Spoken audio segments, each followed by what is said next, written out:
నమస్తే.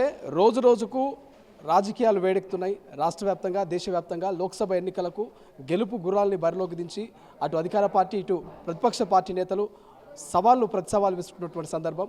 హరీష్ రావు గారు ఇచ్చినటువంటి సవాలు అందరికీ తెలిసిందే. దాని మీద మాట్లాడదాం. Congress party MLA NM Srinivas Reddy గారు ఉన్నారు. సవాల్ను స్వీకరిస్తారా మీ పార్టీ నాయకులు రేవంత్ రెడ్డి గారు? సవాల్ ఆల్రెడీ చేసినాం కదా. ఇప్పుడు ఆగస్టు 15 లోపల రైతు రుణమాఫీ రైతుల అకౌంట్లో డబ్బులు పడితే స్వయం ముఖ్యమంత్రి గారు చెప్పేసిండ్రు. ఒకవేళ అది జరిగితే మీ బీఆర్ఎస్ పార్టీని రద్దు చేసుకోమని చెప్పి సవాల్ ఇచ్చిండ్రు. ఆ సవాల్ను స్వీకరించాలి. రద్దు చేసుకుంటామా లేదా అని చెప్పాలి. మధ్యలో పానకంలో పుడకలుగా నేను రాజీనామా చేస్తా అని చెప్పి చెల్లని రాజీనామా పత్రాన్ని తీసుకొచ్చి గన్ పార్క్ దగ్గర డ్రామా చేయడం అనేది హరీష్ రావు గారికి తగదు. ఎందుకంటే వారు 30 సంవత్సరాల నుంచి రాజకీయంలో ఉన్నారు. 5-6 సార్లు ఎమ్మెల్యే కూడా అయినరు, మంత్రిగా ఉన్నారు. ఉమ్మడి రాష్ట్రంలో ఈరోజు ఆర్థిక వ్యవస్థ కుదేలు కావడానికి ఆయన ఆర్థిక మంత్రిగా 5 ఏళ్ళు ఉండడం కారణం. ఇరిగేషన్ ప్రాజెక్ట్స్ మొత్తం కుప్పగూలడానికి ఆయన ఇరిగేషన్ మంత్రి 5 సంవత్సరాలు పనిచేసింది.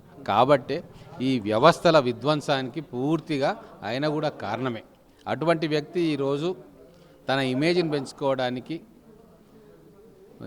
పార్టీ ఓడిపోతూ ఉంది మెదక్ పార్లమెంట్ సీటు, కాబట్టి ఎలాగోలాగా గెలిపించుకోవడానికి లేదా కనీసం సిద్దిపేటలో మెజార్టీ తీసుకురావడానికి చేస్తున్న విఫల యత్నం ఇది రాజీనామా డ్రామా తప్ప ఇంకోటి ఏది కాదు. కానీ ప్రధానంగా ఏదైతే 15 ఆగస్టు కల్లా ఖచ్చితంగా రుణమాఫీ చేస్తామని లక్ష్మీ నరసింహస్వామి మీద ప్రమాణం చేస్తారు. ఇంతకుముందు కూడా నేను ఓడిపోతే కొడంగల్లో పోటీ చేయనటువంటి రేవంత్ రెడ్డి గారు పోటీ చేసి మాట తప్పిరు. ఇవాళ ప్రామిసరీ నోట్లు అయిపోయినాయి, మళ్ళీ దేవుళ్ళ మీద ప్రమాణం చేస్తారు. ఎట్లా నమ్ముతాము? అసలు 15 ఆగస్టు లోపల రుణమాఫీ కాదు అనేటువంటి స్టేట్మెంటే చేస్తారు. నిజంగా చేయలేకపోతారా? ఖజానా లేదా? అంటే వాళ్ళు చేసిన విధ్వంసం మీద అంత నమ్మకం ఉంది.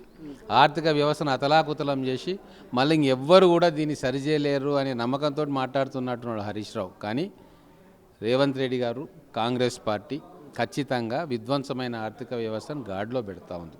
మొన్ననే మా ఆర్థిక మంత్రి గారు ప్రెస్ మీట్ పెట్టి చెప్పిండ్రు, ఈ 4 నెలల్లో మేము 26,000 కోట్ల రూపాయలు అసలు ప్లస్ వడ్డీ బ్యాంకులలో కట్టినాం.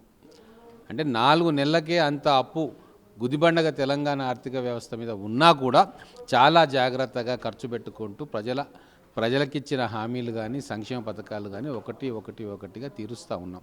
ఒక చిత్తశుద్ధితోటి, క్లియర్ మైండ్ తోటి ప్రజల సంక్షేమమే దిక్సూచిగా మేము పనిచేస్తున్నాం. అది వాళ్ళకు కూడా అర్థమైపోయింది. వాళ్ళు చేసినట్టుగా దుబారా చేయలే, వాళ్ళు చేసినట్టుగా 100 కోట్లతోటి బిల్డింగులు కట్టలే, ప్రగతి భవన్లు కట్టలే, సచివాలయాలు కట్టలేదు. ఇంకా అవసరం లేకుండా ఫామ్ హౌస్లకు 4 వేస్ 6 వేసు లేన్లు హైవేలు వేసుకోలే.